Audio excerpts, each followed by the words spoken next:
like to thank everyone for coming out this evening and just kind of celebrating we're calling it our launch, thanks to Cameron, our launch, but we've really been in operation since 2016.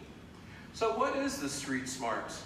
Well, the Street Smarts is an internal and it's an external internship program. Right now it's for, I'm going to say, historically disadvantaged college students, but of all races, because I do not discriminate. I think we all need to be together. So we have students from all walks of life, but I really think that there's a need for helping students that are at junior colleges, mainly because the folks who end up going to Cal, like a lot of you all are going to end up transferring in there. I know quite a few of you are. But you know, you guys need the internships too, because it just kind of one kind of builds on the other. So we're also, I'm saying here, we're a conduit for private and corporate giving to enhance the lives of our students. So, who's that? So anyway, that's me. I consider myself a social entrepreneur, and most days you can find me at the Impact Hub in Oakland. Oh my God, I'm wearing the same suit, different tie though. I do have a degree in business finance, if you can believe that. I never used it.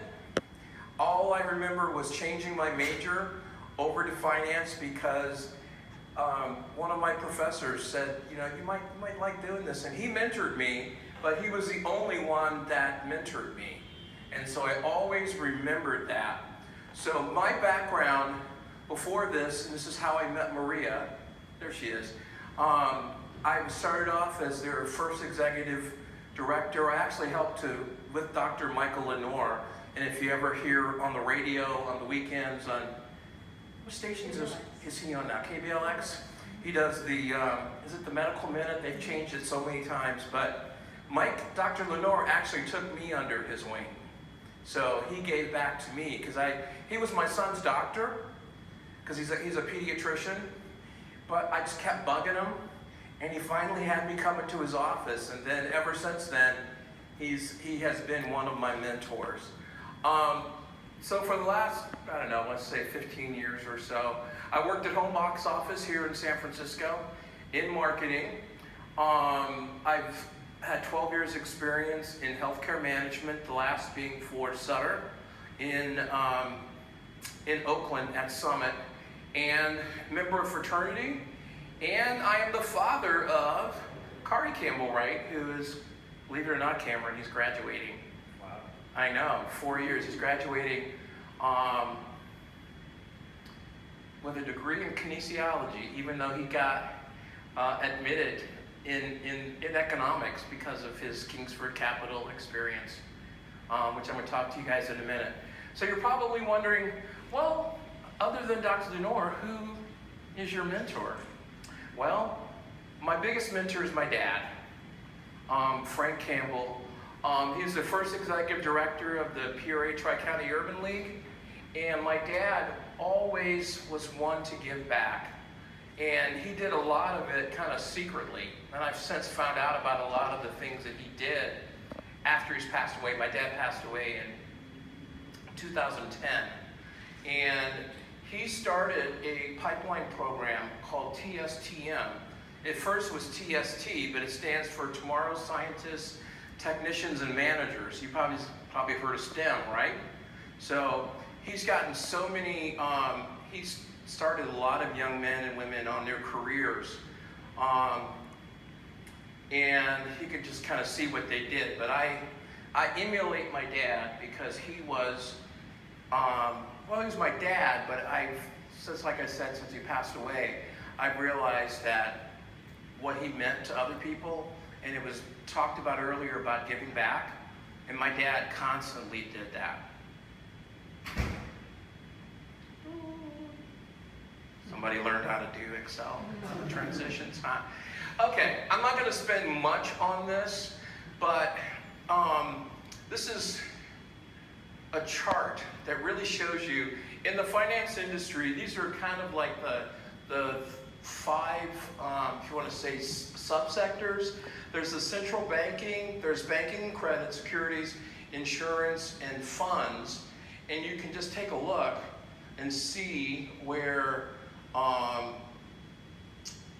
up at the top, I believe that's officers, officials, I said, well, I didn't write that. But in managers, you can just kind of take a look, and you'll see, even though this room is very diverse, it's not like this out in the real world. And it was because of this that I thought that this would be a good idea to start, at the time, Joyful Noise. We got rid of that Terrell because of you.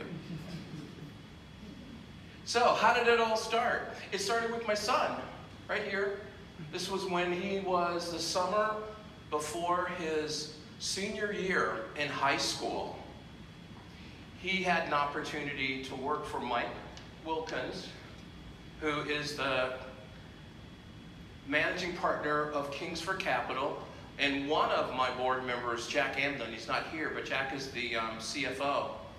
And their supervisor is sitting right over there, Cameron. He took them under their wings, and it was Cameron, supervisor, where's Frank? There he is, and Kari. And, let alone taking high school kids on, but, 2 of the 3 interns were interns of color. And I just thought that was just amazing. So, this is, oh, you're going to like this. Casey Morehouse, finance major.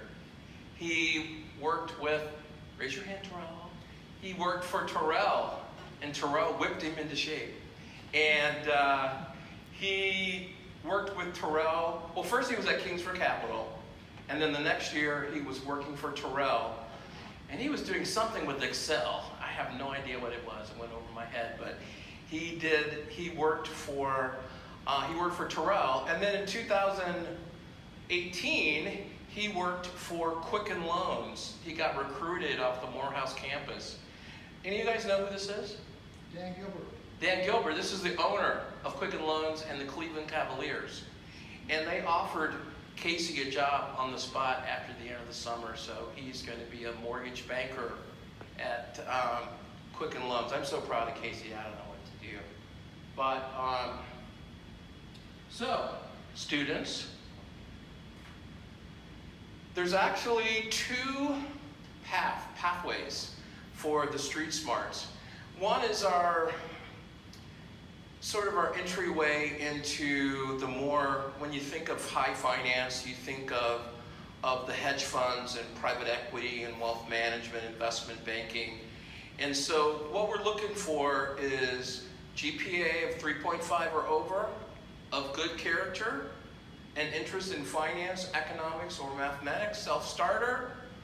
And a lot of these firms, you got to be there at 6 o'clock in the morning. And my son never missed. He was never late. And he lived 35 miles away from his internship. So, and then attention to detail, which is, I think, is extremely important because, a mistake could end up costing your firm a lot of money and maybe your job. So, we're also looking to place folks in internships that are in more non-traditional areas, because every company has a back office with a controller or a VP of finance. So we're also going to be placing young men and women there. So I invite you, students, if you haven't already, to follow the link and go to the where we have our form. What this picture is, this was the taco truck day at Pensera. And if you get invited to the taco day at Pensera, do not miss it. It's great. And these guys, this is where Luis had his first internship this year. I think you were still an intern. Yeah. Where's Luis? Yeah, he was still an intern there. And actually, I'm going to call you up here now, Luis, so you can talk about what it was like to be at Kingsford. I know you've done a little bit. I'm sorry, Pincera, excuse me. I'll do both. You can do both. Because after that, I got him an internship with Kingsford. I don't really like using the microphone, so can you guys hear me? Yeah? Good? All right. So I started off working at Pincera, which is a minority-owned firm. The CEO is actually Mexican, Latino, and I thought that was really cool just because my previous experience to that was going to networking events and not seeing a very diverse group. So how that happened was Michael actually told him about my background, which is I'm a DACA student. I came here at when I was a year old, and he just told him that, hey, I was looking to get more experience, you know, if you could point me in the right direction. And then George, which is the CEO, actually said, you know, you talk very highly of him. He has this GPA, you know, I'll get his foot in the door for the interviews, but he has to, you know, prove himself. So I went through like 4 rounds of interviews and then got the internship, which is awesome because actually the other interns there were like from like Cornell and Berkeley, and then there was me from a community college, and I just saw that as a chip on my shoulder to just work harder, show up earlier, work more time and stuff like that. So I enjoyed that a lot. What I did was excel in investment research, building models and things of that nature. So if you want to get into finance, it's a pretty important skill to have. So I would suggest get into that, and also learn how to code, maybe Python or R, just throwing out that nugget of information. And after that was while I was going to school. I was working part-time at Pincera. I actually met Mike, who is the CEO at Kingsford, who was up here earlier with Kari, his son. And I was just talking to him normally. I was actually referring to a documentary that I saw about short selling, and because I knew he was a short seller, and I kind of wanted to get his opinion on a certain thing that was happening at the time. And I guess he liked me, and then he said, you know what, can Luis come in to interview? So I did, and then I ended up getting an internship there. And same thing again, there's like people from Cal, there's like an MBA interning there, and someone from Stanford, and then they were going to have someone from Princeton as well. And again, a guy from community college, but again, I just wanted to prove myself and work hard. Unfortunately, I got hit by a car like my first week, and almost had like my arm amputated, so I missed like most of the internship, but I did the like last month, and there I learned so much just because they gave me more responsibility. They're actually giving me the opportunity to do my own research and have some of those projects go into the fund, which is awesome, and it's a cool thing to say whenever I go into future interviews. And I just talked to Mike 2 weeks ago, and he gave me a return offer to come back just so I could learn more. So that's my background. If any, especially the students, if you guys want to know more about that, I know most of you, I think, but just reach out to me. I'm more than happy to, you know, maybe share my resume or tell you my experience in like the interview process and things of that nature. So yeah.